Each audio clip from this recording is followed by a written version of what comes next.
శ్రీ సాయినాథాయ నమః. శ్రీ సాయి సచ్చరిత్రము 33వ అధ్యాయము. ఊది మహిమ, తేలుకాటు, ప్లేగు జబ్బు, జామ్నేరి లీల, నారాయణరావు జబ్బు, బాలబువ సుతార్, అప్పా కులకర్ణి, హరిబావు కర్ణి.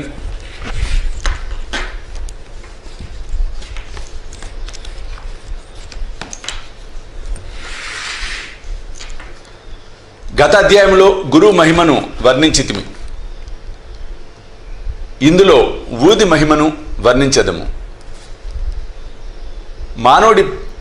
మనమిప్పుడు గొప్ప యోగేశ్వరులకు నమస్కరించదము. వారి కరుణ కటాక్షములు కొండంత పాపములను కూడా నశింపచేయును, మనలోని దుర్గుణములను పోగొట్టును. వారి సామాన్యపు పలుకులే మనకు నీతులు బోధించును, అమృతానందమును ప్రసాదించును. ఇది నాది, అది నీది అను భేదభావమును వారి మనసునందు పుట్టదు. వారి రుణమును ఈ జన్మనందు గాని వచ్చే జన్మ పెక్కు జన్మలందు గాని తీర్చుకొనలేము. ఊది మహిమ. బాబా అందరి వద్ద దక్షిణ తీసుకొని చూడునని అందరికీ తెలిసిన విషయమే. ఈ విధంగా వసూలు చేసిన మొత్తములో ఎక్కువ భాగము దానం చేసిన, మిగతా దానితో వంట చెరుకును కొనుచుండెను. ఈ కట్టెలను బాబా దున్నిలో వేచుండెను. దానిని నిత్యము మంట పెట్టుచుండెను. అది ఇప్పటికీ అటులే మండుచున్నది. అందులోని బూడిదే ఊది అనుచున్నాము. బాబా దానిని భక్తులకు తమ తమ ఇండ్లకు తిరిగిపోనప్పుడు పంచిపెట్టేవారు. ఊది వలన బాబా ఏమి బోధించనుద్దేశించను? ప్రపంచంలో కనిపించే వస్తువులని బూడిద వలనే అశాశ్వతములు. పంచభూతములచే చేయబడిన మన శరీరములన్నీ సౌఖ్యములను అనుభవించిన పిమ్మట పతనమైపోయి బూడిదగును. ఈ సంగతి జ్ఞప్తికి తెచ్చుకున్నట్టే బాబా భక్తులకు ఊది ప్రసాదమును పంచిపెట్టుచుండెను. ఈ ఊది వలనే బ్రహ్మము నిత్యము, ఈ జగత్ అశాశ్వతము అని ప్రపంచంలో గల బంధువులు, కొడుకు గాని, తండ్రి గాని, తల్లి గాని, మనవారు కాని కారని బాబా బోధించారు. ఈ ప్రపంచంలోకి మనం ఒంటరిగా వచ్చితిమి, ఒంటరిగా పోయిదము. ఊది అనేక విధముల శారీరక మానసిక రోగములు బాగు చేయుచుండెను. భక్తుల చెవులలో బాబా ఊది ద్వారా, దక్షిణ ద్వారా నిత్యానిత్యము గల తారతమ్యము, అనిత్యమైన దాని అందు అభిమాన రహిత్యము గంట మ్రోత వలె వినిపించుచుండెను. మొదటిది ఊది అంటే వివేకము, రెండవది దక్షిణ అంటే వైరాగ్యమును బోధించుచుండెను. ఈ రెండును కలిగి ఉన్న గాని సంసారం అనే సాగరమును దాటలేము. అందుచే బాబా అడిగి దక్షిణ తీసుకొని చుండెను. షిరిడీ నుంచి ఇంటికి పోయినప్పుడు భక్తులకు ఊదియ ప్రసాదం గానిచ్చి కొంతను దుటిపై వ్రాసి వరదహస్తమును వారి శిరసుపై ఉంచుచుండెను. బాబా సంతోషంతో ఉన్నప్పుడు పాడుచుండెడు వారు. పాటలలో ఊది గురించి ఒకటి పాడుచుండిరి. దాని పల్లవి కళ్యాణ రామ రారమ్మ గోనెలతో ఊదిని తేమ్మ. బాబా దీని చక్కని రాగంతో మధురముగా పాడుచుండెను. ఇదంతయు ఊది యొక్క ఆధ్యాత్మిక ప్రాముఖ్యము. దాని భౌతిక ప్రాధాన్యత కూడా కలదు. అది ఆరోగ్యమును, ఐశ్వర్యమును, ఆతృతల నుండి విమోచనమును మొదలగునవి వసంగుచుండెను. ఇక ఊది గుర్చిన కథలను ప్రారంభించదము. తేలుకాటు.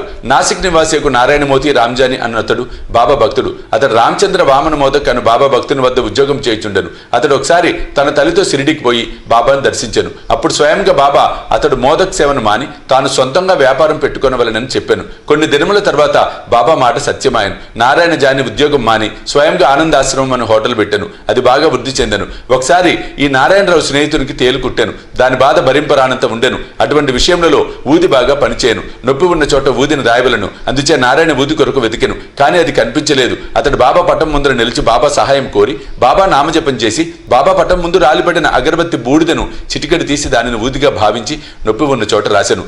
అతడు ఊది రాసిన చెయ్యి తీయగానే నొప్పి తగ్గిపోయాను. ఇది నిజంగా గొప్ప విషయం. అంటే ఎమర్జెన్సీలో మనకి వీపుది లేనప్పుడు ఈ విధమైన క్రియ మనం చేయవచ్చని కథ ద్వారా బాబా మనకి తెలియచెప్పడం జరుగుతోంది. ఇద్దరు ఆశ్చర్య ఆనందములలో మునిగిరి. ప్లేగు జబ్బు. ఒకనొకప్పుడు బాంద్రాలో ఉండే ఒక బాబా భక్తునికి వేరొక గ్రామంలో తన కుమార్తె ప్లేగు జ్వరంతో బాధపడుచుండెనని తెలిసెను. అతడు తన వద్ద ఊది లేదని కనుక ఊదిని పంపమని నానాసాహెబ్ చందర్కర్ గారికి కబురు పంపాను. ఈ వార్త నానాసాహెబ్కు టానా రైల్వే స్టేషన్ వద్ద తెలిసాను. అప్పుడు అతడు భార్యతో కూడా కళ్యాణ్ పోవచ్చుండెను. వారి వద్ద అప్పుడు ఊది లేకుండెను. కావున నానాసాహెబ్ రోడ్డు పైన మట్టిని కొంచెం తీసి సాయనామ జపం చేసి బాబా అనుగ్రహం అభ్యర్థించి తన భార్య నుదుటిపై రాశాను. కబురు తెచ్చిన వ్యక్తి దంతేవి చూశాను. ఆ భక్తుడు ఇంటికి పోసరికి 3 రోజుల నుంచి బాధపడుచున్న వాని కూతురు జబ్బు నానాసాహెబ్ తన భార్య నుదుటిపై మట్టిని పూసినప్పటి నుంచి తగ్గినని విని మికిలి సంతసించెను. జామ్నేరి లీల. 1904-05 సంవత్సరంలో నానాసాహెబ్ చాందోర్కర్ జామ్నేరిలో మామలతదారుగా ఉండెను. ఇది కాందేశ్ జిల్లాలో షిరిడీకి 100 మైళ్ళ దూరంలో ఉన్నది. ఆయన కుమార్తె మైనతాయి గర్భిణి, ప్రసవించడానికి సిద్ధంగా ఉండెను. ఆమె స్థితి బాగా లేకుండెను. ఆమె 2-3 దినముల నుంచి ప్రసవ వేదన పడుచుండెను. నానాసాహెబ్ ఔషధములన్నీ వాడెను, కానీ ప్రయోజనం లేకుండెను. అప్పుడు బాబాను జ్ఞప్తికి తెచ్చుకొని వారి సహాయం వేడెను. షిరిడీలో రామ్గిరి బువా అని సన్యాసి ఉండెను. బాబా అతన్ని బాబుగిరి బువా అనువారు. అతని స్వగ్రామము కాందేశులో ఉండెను. అతడు అతడికి పోవు నిశ్చయించుకొనెను. బాబా అతన్ని పిలిచి మార్గమధ్యమున జామ్నేర్లో కొంత విశ్రాంతి తీసుకొని నానాసాహెబ్కు ఊదిని హారతి పాటను ఇమ్మనెను. తన వద్ద ₹2 ఉన్నవనియు అవి జలగాం వరకు రైలు టికెట్టుకు సరిపోవుననియు కాబట్టి జలగాం నుండి జామ్నేర్ పోవుటకు ధనము లేదని రామగిరి బువా చెప్పాను. అన్నీ సరిగా అమరును గాక అతడు కలత చెందవలసిన అవసరం లేదని బాబా పలికెను.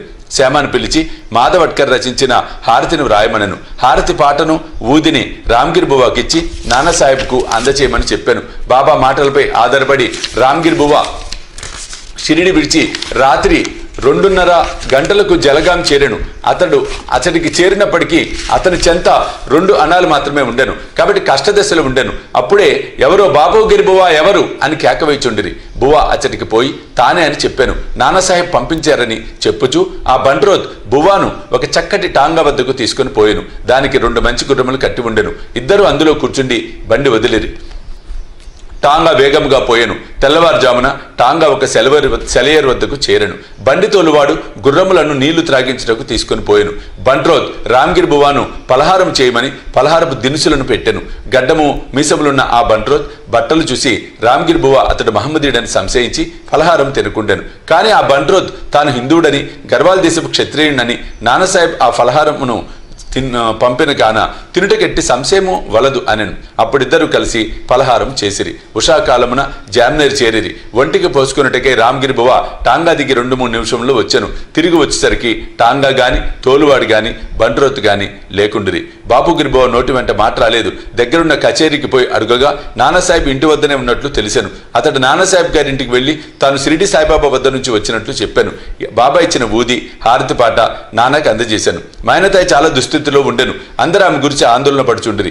బాబా నానాసాహెబ్ తన భార్యను పిలిచి ఊదిని నీళ్ళలో కలిపి కుమార్తెకిచ్చి హారతి పాడుమన్రి.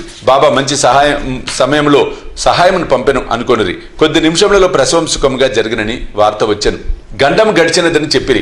నానాసాహెబ్ గారు టాంగాను నౌకరును ఫలహారములను పంపినందుకు బాపుగిరి బువాని కృతజ్ఞత తెలుపగా అతడు మిక్కిలి ఆశ్చర్యపడెను. షిరిడి నుంచి ఎవరు వచ్చుచున్నది అతనికి తెలియదు కనుక అతడు ఏమీ పంపి ఉండలేదని చెప్పాను. బివి దేవ్ గారి విషయంపై నానాసాహెబ్ చందోర్కర్ కొడుకు బాపురావు చందోర్కర్ను రామగిరి బువాను కలిసి విచారించి సాయిలీలా మ్యాగజైన్లో గొప్ప వ్యాసమును ప్రకటించినారు. బివి నరసింహస్వామి గారు మైనతాయి బాపురావు చందోర్కర్ రామగిరి బువాల వాంగ్మూలం సేకరించి భక్తుల అనుభవములు అనే గ్రంథమును ప్రకటించినారు. నారాయణరావు జబ్బు. భక్త నారాయణరావుకు బాబాను 2 సార్లు దర్శనం చేయ భాగ్యం కలిగాను. బాబా సమాధి చెందిన 3 ఏళ్లకు షిరిడి పోవలను అనుకున్నాను. కానీ పోలేకపోయాను. బాబా సమాధి చెందిన 1 సంవత్సరంలో అతడు జబ్బుపడి మిగుల బాధపడుచుండెను. సాధారణ చికిత్స వలన ప్రయోజనం కలగలేదు. కావున రాత్రింబవళ్ళు బాబాను ధ్యానించాను. ఒకనాడు స్వప్నంలో ఒక దృశ్యమును చూశాను. అందు బాబా అతడిని ఓదార్చి ఇట్లనెను, ఆందోళన పడవద్దు, రేపటి నుంచి బాగగును, వారం రోజులలో నడవగలవు. స్వప్నంలో చెప్పిన రీతిగా రోగము వారంలో కుదిరెను. ఇచ్చట ఆలోచించవలసిన విషయం ఇది. శరీరము ఉన్ననాళ్ళు బాబా బ్రతికి ఉండిరా? శరీరం పోయినది కానా చనిపోయినారా? లేదు, ఎల్లప్పుడూ జీవించే ఉన్నారు. వారు జనన మరణములకు అతీతులు. ఎవరైతే బాబాను ఒకసారి హృదయపూర్వకంగా ప్రేమించెదరో వారెక్కడున్నప్పటికీ ఎట్టి సమయమందు కాని బాబా నుంచి తగిన జవాబు పొందెదరు. వారెల్లప్పుడూ మన పక్కనే ఉందుదురు. ఏ రూపంలోనూ భక్తులకు దర్శనమిచ్చి వారి కోరికను నెరవేర్చెదరు. బాలబువ సుతార్ బొంబాయిలో ఉండి ప్రముఖ సంకీర్తనాకారుడు బాలబువ సుతార్ ఒకసారి షిరిడి వచ్చాను. అతడు గొప్ప భక్తుడు. ఎల్లప్పుడూ అతడు భగవద్ధ్యానము భజనేందే తత్పరుడై ఉండేవాడు. అందుచే జనులు వానిని నవయుగ తుకారం అని పిలిచేవారు. వారు బాబాకు నమస్కరించగా, బాబా నేను ఇతన్ని 4 సంవత్సరముల నుండి ఎరుగుదును అనిరి. తాను మొదటిసారిగా ఇప్పుడే షిరిడీకి వచ్చినవాడు ఒకటిచే బాలబువ ఇదెట్లు సంభవము అనుకొనెను. కానీ తీవ్రంగా ఆలోచించగా బొంబాయిలో 4 సంవత్సరముల క్రిందట బాబా ఫోటోకు నమస్కరించినట్లు జ్ఞప్తికి వచ్చెను. అతడు బాబా మాటల ప్రాముఖ్యమును గ్రహించెను. తనలో తాను ఇట్లు అనుకొనెను, యోగులంతటి సర్వజ్ఞులు సర్వాంతర్యాములు, తన భక్తుల యందు వారికి ఎంత ప్రేమ. నేను వారి ఫోటోను చూచుట వారిని స్వయంగా చూచిన దానితో సమానమని నాకు బోధించితిరి. అప్పాసాహెబ్ కుల్కర్ని 1917 సంవత్సరమున అప్పాసాహెబ్ కుల్కర్ని వంతు వచ్చెను. అతడు ఠానాకు బదిలీ అయ్యను. బాలాసాహెబ్ బాటే అతనికి బాబా ఫోటో ఇచ్చి ఉండెను. అతడు దాన్ని జాగ్రత్తగా పూజించుచుండెను. పువ్వులు, చందనము, నైవేద్యము బాబాకు నిత్యం అర్పించుచు బాబాను చూడవలనని మిగులు కాంక్షించుచుండెను. ఈ సందర్భమున బాబా పటమును మనపూర్వకంగా చూచినచో బాబాను ప్రత్యక్షంగా చూచిన దానితో సమానమనే చెప్పవచ్చును. కులకర్ణి ఠానాలో ఉండగా భివండి పర్యటనకు పోవలసి వచ్చాను. ఒక వారం రోజుల లోపల తిరిగి వచ్చుటకు అవకాశం లేకుండాను. అతడు లేనప్పుడు 3వ రోజు ఈ దిగువ ఆశ్చర్యకరమైన సంగతి జరిగాను. మధ్యాహ్నం 12 గంటలకు ఒక ఫకీర్ అప్పా కులకర్ణి ఇంటికి వచ్చాను. వారి ముఖ లక్షణములు సాయిబాబా ముఖ లక్షణములతో సరిపోయాను. కులకర్ణి గారి భార్య బిడ్డలు వారి సిరిడి సాయిబాబా గారా అని అడిగిరి. వారిట్లా నుడివిరి, లేదు, నేను భగవంతుని సేవకుడను, వారి ఆజ్ఞానుసారము మీ యోగక్షేమములను కనుగొనుటకు వచ్చి తిని అట్లనుచూ దక్షిణ అడిగాను. ఆమె ₹1 ఇచ్చాను. వారికి చిన్న పొట్లంతో ఊదినిచ్చి దానిని పూజలో ఫోటోతో కూడా ఉంచుకొని పూజించమనిరి. పిమ్మట ఇల్లు విడిచి వెళ్ళిపోయారు. ఇక చిత్రమైన సాయి లీలలు వినుడు. భివండిలో తన గుర్రం జబ్బు పడగా అప్పా సాహెబ్ తన పర్యటన మానుకొనవలసి వచ్చాను. ఆనాడు సాయంకాలమే అతడు తిరిగి ఇల్లు చేరను. ఫకీర్ గారి రాక భార్య వల్ల వినను. ఫకీర్ గారి దర్శనం దొరకనందులకు మిగుల మనోవేదన పొందెను. ఫకీర్ ₹1 మాత్రమే దక్షిణగా ఇచ్చుటకు ఇష్టపడకుండాను.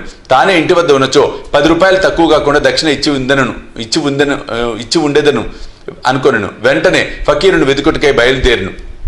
మసీదుల్లోనూ తక్కిన చోట్లలోనూ భోజనం చేయకే వారి కొరకు వెతికెను. అతని అన్వేషణ నిష్ఫలమాయను. ఇంటికి వచ్చి భోజనం చేశాను. 32వ అధ్యాయంలో ఉత్త కడుపుతో భగవంతుని వెతకరాదని బాబా చెప్పినది చదువులు గమనించవలను. అప్పా సాహెబ్ ఇచ్చట ఒక నీతిని నేర్చుకున్నాను. భోజనమైన తర్వాత చిత్రే అయిన స్నేహితునితో వాహ్యాలకై బయలుదేరును. కొంత దూరం పోగా ఎవరో ఒకరు వారి వైపు త్వరగా వచ్చుచున్నట్లుగా కనిపించాను. వారి ముఖ లక్షణములు బట్టి వారు తన ఇంటికి 12 గంటలకు వచ్చిన వారే అనుకున్నాను. వెంటనే ఫకీర్ చేయి చాచి దక్షిణ అడిగాను. అప్పా సాహెబ్ ₹1 ఇచ్చాను. వారు తిరిగి అడుగగా ఇంకాను ₹2 ఇచ్చాను. అప్పటికి అతడు సంతృష్టి చెందలేదు. అప్పా సాహెబ్ చిత్రే వద్ద నుంచి ₹3 తీసుకొని ఫకీర్కి ఇచ్చాను. వారు ఇంకాను దక్షిణ కావాలని అన్రి. అప్పా సాహెబ్ వారిని ఇంటికి రావాల్సినదిగా వేడుకొనెను. అందరూ ఇల్లు చేరిడి. అప్పా సాహెబ్ వారికి ₹3 ఇచ్చాను. మొత్తం ₹9 ముట్టాను. అప్పటికి సంతృష్టి చెందగా ఫకీర్ ఇంకనూ దక్షిణ ఇమ్మనెను. అప్పా సాహెబ్ తన వద్ద ₹10 నోటు కలదనను. ఫకీర్ దాన్ని పుచ్చుకొని ₹9 తిరిగి ఇచ్చివేసి అక్కడ నుండి వెడలేను. అప్పా సాహెబ్ ₹10 ఇచ్చేదనను కనుక ఆ మొత్తం తీసుకొని పవిత్రపరిచిన పిమ్మట ₹9 ఇచ్చివేశాను.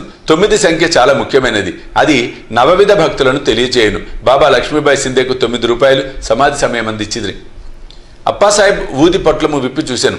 అందులో పువ్వు రెక్కలు అక్షింతలు ఉండెను. కొంతకాలం పిమ్మట బాబాను షిరిడీలో దర్శించినప్పుడు వారి వెంట్రుక ఒకటి చిక్కెను. అతడు ఊది పొట్లమును వెంట్రుకను ఒక తాయెత్తులో పెట్టి తన దండపై కట్టుకొనెను.